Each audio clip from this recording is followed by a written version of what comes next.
Well, I think if it were miraculously and it could happen, I wish every kid could come to me with a level playing field. You know, I know differences are great. It's good to have different experiences. That's what keeps the world interesting. But I mean, they all have food at home. They all have love at home. They all have someone who will read with them, celebrate with them, pick them up when they're down. If I could ask for a miracle, I would want that for all of our kids coming into school. Hello, everyone, and welcome to the Brighter Together podcast. My name is Janet Courtney, and my special guest today is Mandy Traylor. Mandy is the superintendent at Very Best Independent School District in Very Best, Texas. I love that name, Mandy. Thank you. Thank you very much. We do too. We have a lot of fun with it. So tell us what's going on in Very Best ISD. Well, Very Best is about, I'm not sure if you know where it is. It's about 10 miles east of San Angelo in Texas. And we are a small 1A school. It's right in the middle of the cotton patch. And we average about 265 kids each year, give or take. Yeah. We have had an increase in enrollment this year. So we've had about 20 more come in, which has been exciting. Yeah. Anyway, we have had a great start to the school year, and I truly do. I mean, I use it a lot, but I really do have the very best kids. That's exciting. I do. There's so many things you could do with that name. It's so great. I don't know who named it, but kudos to them. It's like, and right in the cotton patch. I love that too. So you were telling me, before we went on, live on the show, that you have some really kind of cool self-defense stuff and, Adulting 101. Can you tell us about those programs? Yeah, absolutely. So our class sizes are, pretty small each year. We never really know. Last year, I only had 14 seniors, but this year I'm averaging about 25. So when you have those small class sizes, you have a little flexibility to be more innovative. Yeah. And it has really troubled me for a while that we are sending these kiddos, these graduates out into the world, with the things they need from academics. They're reading, they're writing, they're doing those things. But here they go off to college without a real understanding of basic things they need to know. And the biggest accomplishment so far has been my Lady Falcon self-defense team. That is near and dear to my heart. I have known some people in my life who have dealt with situations where they were attacked and hurt, and it was terrible. Right. So it was very important to me that these girls that we're sending out have some awareness of how to watch their surroundings, how to take care of themselves, how to fight back if they have to, which I hope they never do. It's a one-day opportunity where we have people come in who teach a course. They start with classroom time, videos, why you need to be self-aware, how you watch your surroundings, just little things, going to the mall, coming out, what you need to look for. And then we actually go into the gymnasium and spend a day learning techniques. And wow. by the end of the day, it is liberating to see, a 90-pound, shy young girl who had no confidence throw a grown man to the ground. Wow. Yeah. Bust out of zip ties, or, just the amount of confidence is incredible. And so I know that one day, it's one day out of the school year, and it's one day out of the classroom, but it's one day that could potentially save a life. You're going to save somebody's life. Yeah. Absolutely. 1000%. Yes, it will benefit them the rest of their life. So it is a very strong program. Yeah, and it's so important. There's a woman that I watch on TikTok. I don't do TikTok. I don't. My daughter got me on TikTok, and I think it might have been Instagram. Doesn't matter. But she talks about about safety tips, and it is one of the things that she had said. And I wish I knew her name, but I don't. I'm really bad about that. But we as women don't pay attention. We just get I was guilty of this up till I heard her talk about it. We get in our car and we sit there. We don't pay attention to anything that's around us. We get in the car, we sit down, and we're do messing with our makeup, messing with our hair, doing whatever it is that women do, which there's a lot, I know. And we don't even lock the door. And we Right. don't even pay attention. And it's like, you're so vulnerable when you do that. And for some reason, that stuck with me. And kudos to you for this program. It's so fantastic that you are giving these girls the tools that they need to be safe. And wow, so good. So good. Thank you. I appreciate that very much. Yeah. So, and then you told me you have a class also. Tell us So, about that. well, later on, usually second semester, we start once a week implementing what we call Adulting 101. We have a great staff here, the very best staff, The very who best, yes. the very best. And everyone, we have several people who can bring something to the table. We have a man in our maintenance department who teaches our kids how to change a tire and basic vehicle maintenance, things that Hmm. you Yeah. need to know. Yeah. Because let's be honest, not everyone has the time to teach these things at home anymore. Everyone's working, everyone's, keeping up and trying to do the best they can. But these are things these kids need to know. We have another um a coach and teacher and our principal, they divide up the boys and girls and they talk about professional dress and interview etiquette, and everybody learns how to tie a tie. And we even have community members who will come in and do mock interviews with our kids. Neat. Hmm. Yeah, so just basic tips, when you go in for your first interview or even your second, or things you need to think about. And so it's really amazing watching our teachers who already have built these relationships now step into that role of, let me prepare you for what you need to know as an adult. We have a counselor. She's great. She helps me organize everything. She teaches an etiquette class focused on culinary, like diving etiquette, So um, they actually, we serve a meal, and some of our other, like our junior students, come in and help serve the students, but we talk about dining etiquette.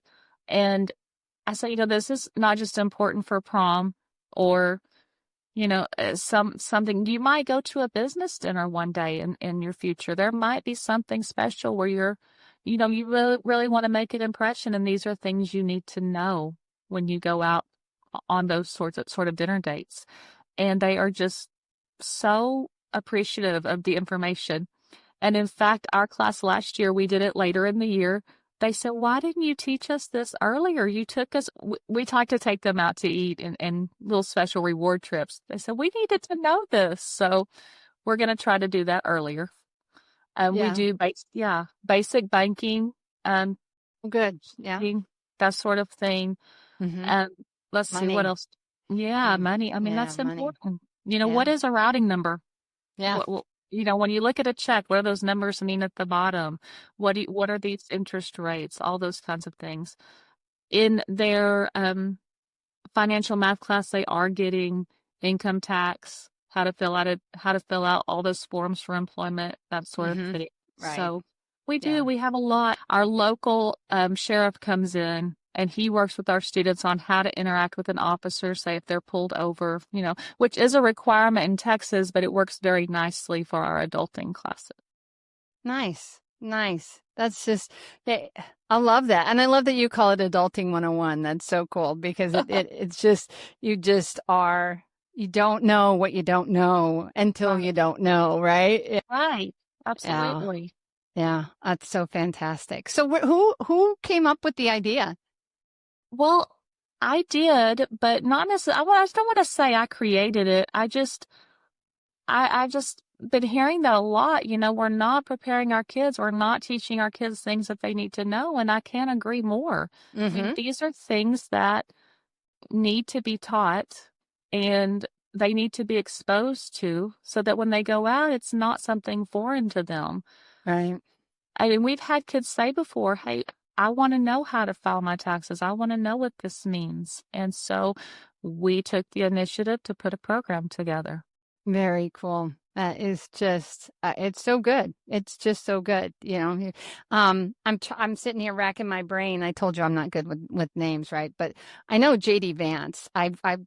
His wrote a book and they did a movie, and I actually listened to the book. I love audiobooks, and I can't, something of a hillbilly. I can't remember what it is, but Hillbilly Elegy. there Yeah. you go. Thank you. Yeah. Good grief. I wanted to say diary, and I was like, I know that's not Hillbilly Elegy. It was fantastic. If you've not listened to this story, Yes. our vice president, oh my goodness, he came from tough background in Ohio, and he talks about when he was at Yale about dining and how he called Usha because he was like, there are too many forks. I don't know what to do with all these forks. Yes. And she just told him work from the outside in. And it was, he just didn't know. So you're preparing them for something that even our vice president, when he was in college, didn't know how to do. So, yes. It's just, and how transparent it is to just go, wow, so good. Kudos to you for doing that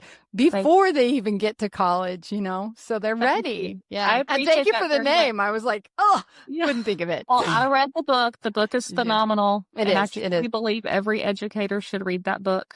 I mean, it's just gives you a really good insight, and you learn something about another part of the country that maybe you weren't aware of. So yeah. It was a good resource for me. Exactly. And we had started this previously, but you're right. That did help validate what we were doing in Very Best. Yeah. Yeah. And the funny thing is we lived there. We lived in Cincinnati for a while, and then we lived in Dayton. My husband's from Ohio, and Middleton is right between. They called it a bedroom community because it was halfway between Cincinnati and halfway between Dayton. And I'm like, good grief, I know exactly where he's talking about. We were not in that socioeconomic situation that he was in. He was very poor, and his parents, his mom and his grandma, the stories, and I'm telling you, and I don't mean to be just pushing his book, but it's just so amazing that if you want something and if you fight for it, this is the land of opportunity, and there are so many opportunities to advance yourself if you work at it and you keep at it. And his transparency in that book is just astounding. And it was a fun listen too. It was just, how him talking about all those things. So I bet it was. I think the part that resonated with me the most was his grandfather working all day and then coming home, and we're going to do math. He wanted to make sure he did that math. And yeah. so everybody would. Yeah. No, go ahead. No, he had a really great support system with his grandparents. Yes, he did. He absolutely did. And that's part of, and that's what what we as educators do. We give them that support. That's what you're doing with Adulting 101. You're giving them the tools to be successful and to tell them that they can do it, that anything is possible if you work hard, right? Absolutely. So. And I understand the needs in education, and I understand why we do the things we have to do. I get that.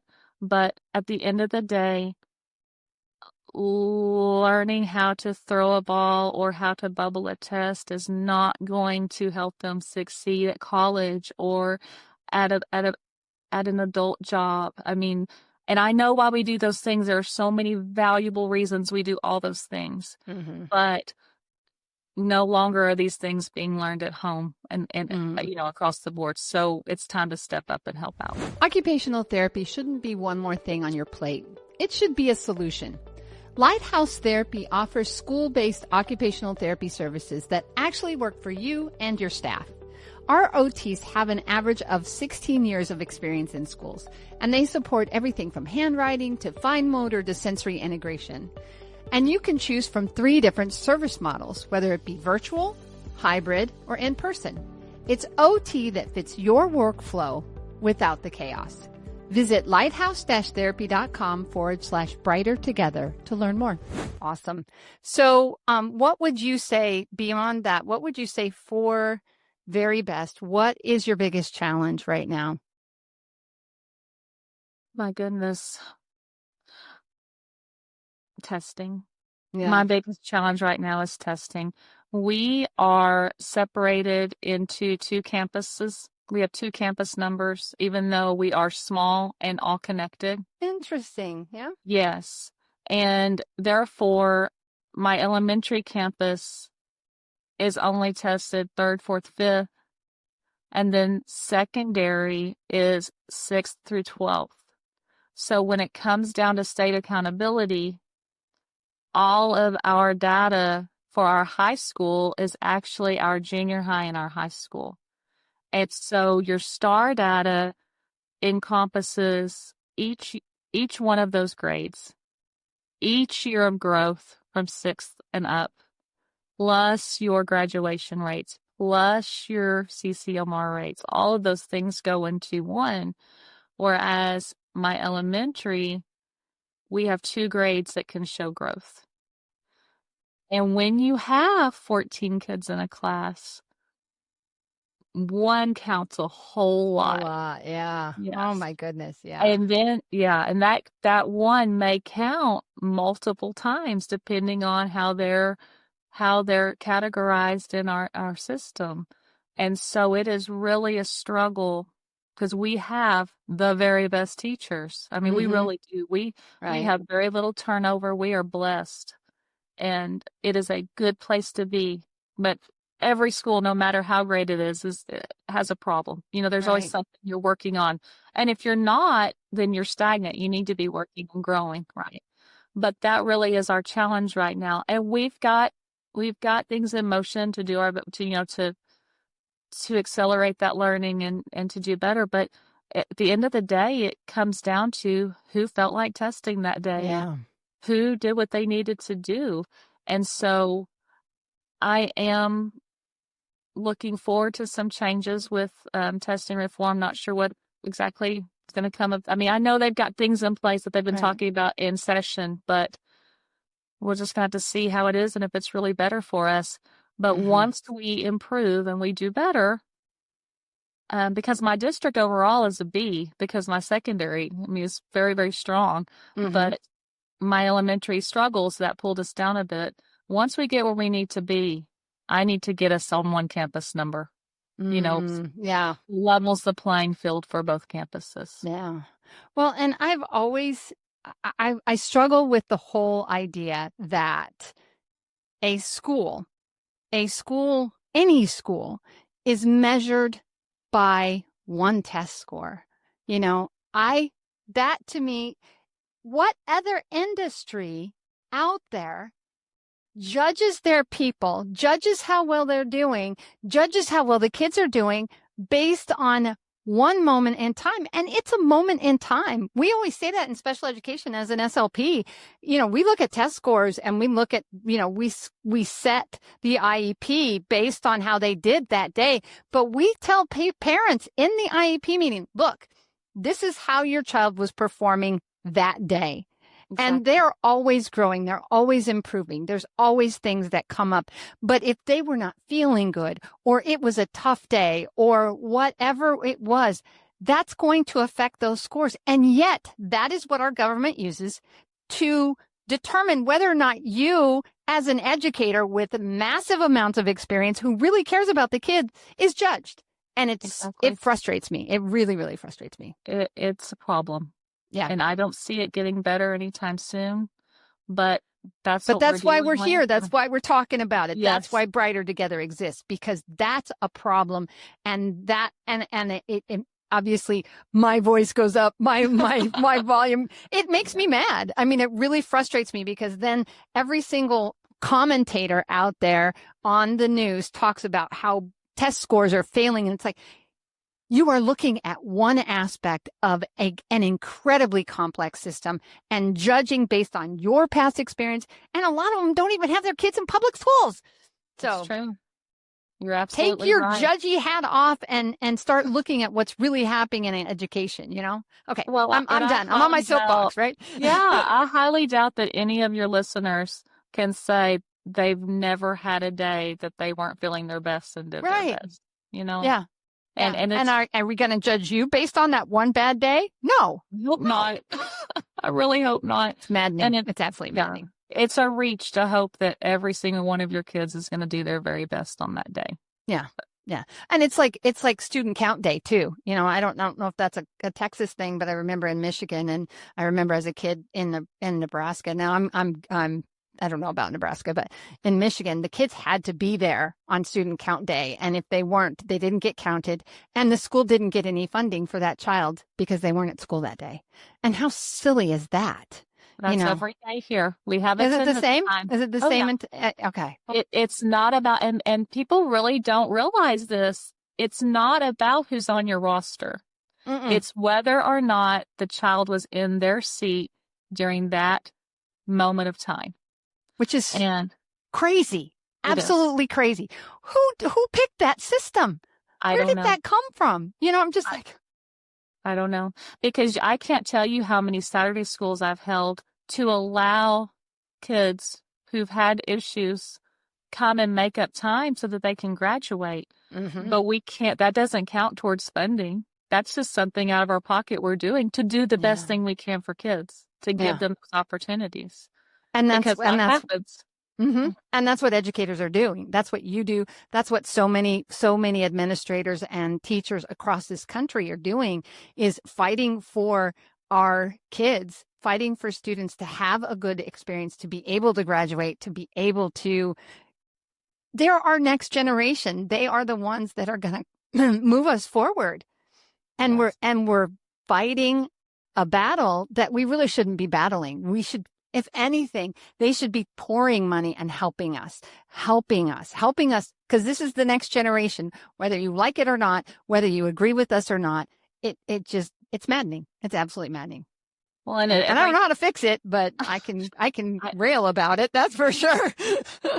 That's one reason I truly believe that the people in education are some of the strongest that you will ever meet, because they truly are here because they want to they have servants' hearts, they have servant leadership, they want to do the best they can, they want to help that future generation. And every time we turn around, there's ridicule, there's bashing. These rules are being made by people who have not been in a classroom since they graduated. And so it is hard and we are tired, but we press on. Right. And that is why we are here. That is why this platform and my mission is what it is, because we want people to hear about Adulting 101. We want to hear about the amazing things that are happening. And that's why I don't, it's like some people, like, not you, but in the past, I've had people, well, we're a tiny little school and you want to talk to us? I'm like, heck yeah, I want to talk to Houston ISD. I want to talk to Dallas ISD. I want to talk to Mandy Traylor, because every single one of the administrators out there is fighting a fight for our kids. And it doesn't matter if it's 20 kids or 2,000 kids or 20,000 kids. I've talked to administrators, superintendents in Philadelphia. It doesn't matter. What matters is every single day, you guys get up, you fight the fight, and you do everything you can to try to help these kids. And it is the most thankless job on the planet from that perspective. Now, the kids that graduate, there's where the reward is, because they do graduate and they do appreciate it. Just like you said, your kids, why didn't we do this earlier, right? Yes. But our kids are incredible. They really are. I mean, I have volleyball girls that will go thank the person who volunteered to call lines on their own. I mean, there is something magical about a small school. And I have been in 5A, I have been in 3A, I have been in 2A. And I'm telling you, this 1A school has my heart. And I don't know if I could ever go bigger. I mean, one day maybe, but there is something about knowing your kids and them knowing you, and the feeling you get that you're truly shaping this group. Yeah. And this group and the next group next year and the group last year and all of the little things that you do every single day that have such a huge impact on everybody. Has that teacher, everybody has that person in their lives, in their educational system, that made a difference. And half the time they don't even know, I mean, you don't even always find out. We know. I mean, I remember Yes, who my person was. You remember who your person I was, do. but there's a whole line of them. And those people are just one piece of the whole thing that got you over that line, right? That got me over that line. That lets me get on this podcast and rail about the injustices of what we put up with in education, right? But it Yes. matters. It matters. And every single one of those children and every single one of those educators, including yourself, matter. And that's why we do what we do, right? That's why we do what Yes. we do. Yes, ma'am. Yeah. Thank you. Awesome. Yeah. Oh, I'm grateful to be able to do it. I really am. I'm blessed beyond measure. God has been so good to me. And I am happy to be on this platform because it just needs to happen. And the more that we get it out there, the more people talk about it, that's how things change. That just complaining at home isn't going to change anything. So what do? I put my money where my mouth is and go, we need to fix this right now. I love it. Yeah. So, Yes. all right. So, last question. It's been a great conversation, Mandy. It really has. And I know we've kind of touched on this, but I really want to ask this question anyway, because I know you'll have a great answer. So if you could miraculously fix just one thing, I know we've talked about test scores, so don't say that because I know it's an Okay. issue anyway. But if you could just miraculously fix, and I say miraculously because, I'm a Christian and I believe we have a God who can fix anything. So let's speak it out, right? But if you could fix one thing, in your world as an educator and it wasn't money, and it wasn't test scores, what would it be? Well, I think if it were miraculously and it could happen, I wish every kid could come to me with a level playing field. You Mm, know, I know differences are great. It's good to have different experiences. That's what keeps the world interesting. But I mean, they all have food at home. They all have love at home. mm-hmm, They all have someone who will read with them, celebrate with them, pick them up when they're down. mm-hmm. If I could ask for a miracle, I would want that for all of our kids coming into school. Amen. Great answer. Absolutely fantastic answer. It's really close to the last interview I did. He said something very similar. And it's just, yeah, we've got to give them the love and to give them that so that they can learn and to have people that love them. It's heartbreaking when they don't have it. It really It is. is. It But is we're really here, heartbreaking. and Wait, yeah. And that's you part of do. what we do. Yeah, that you do, right? Yeah, but but when they have it at home, it makes a difference too. So, and that's what when we were talking about JD Vance, he did. That's what he had. He had a grandma that just loved him to death. Absolutely loved him. Despite all of her challenges in life, Mhm. Mhm. all of her hardships, she had the want to make sure he had everything that she didn't. Mhm. And And graduated. I think we Yeah. all want more for our kids than we have. Yeah. I hope that everyone has Yeah. that wish, but she really did it. She Yeah, pushed she you. did. Yeah. Hmm. Yeah. He's a testament to her tenacity, and she had tenacity, that's for sure. Absolutely. So yeah. And so if you're struggling out there today, keep striving. Keep one foot in front of the other, one day at a time. That's just keep doing it because you're making a difference in a child's life, and that's what matters. And those kids, even though you may never know, boy, you're making a difference. You really are. So I used to tell people when I first started, this is probably going to make me teary eyed. So, Uh-huh. but I used to tell people because I started this company, Lighthouse, and I used to tell my friends and my family and people that would talk to me about why did you do this? What did you do? Why do you keep doing what you're doing? Fighting the fight that you fight. And I said, because at the end of the day, when I die, see, I gotta be careful. I used to say, I just want to hear, well done. Well done, good and faithful servant. See, makes me cry. Yes. But now, now, 7 years later, I don't wonder. I don't do it just because I know when I meet my Savior, well done. So Absolutely. keep doing it. You keep doing it. And it just is, it's a beautiful thing to know that you have purpose in your life, that what you're doing matters. And that's it. That's it in a nutshell right there. So Absolutely. thank you, Mandy. Thank you for making me cry. Sorry, I enjoyed talking to you so much. Yeah, it's been a great conversation. Where do people go to learn more about Very Best? Well, verybestisd.net. And then we're also on Facebook. And if you go to the Facebook page, you can go back and look at our photos and see what that self-defense class looks like. It's pretty exciting. And you can also see some pictures from some of our adulting classes. I mean, we haven't just flooded it with all of the stuff, but there are little snippets out there. So Awesome. And very best. So just so you know, it's it VERIBEST. is So don't named put a after Y in there. very There's best. no Y. Yeah. Yeah, named after very best mayonnaise or possibly bread. I mean, No there's a kidding. little history there. So Awesome.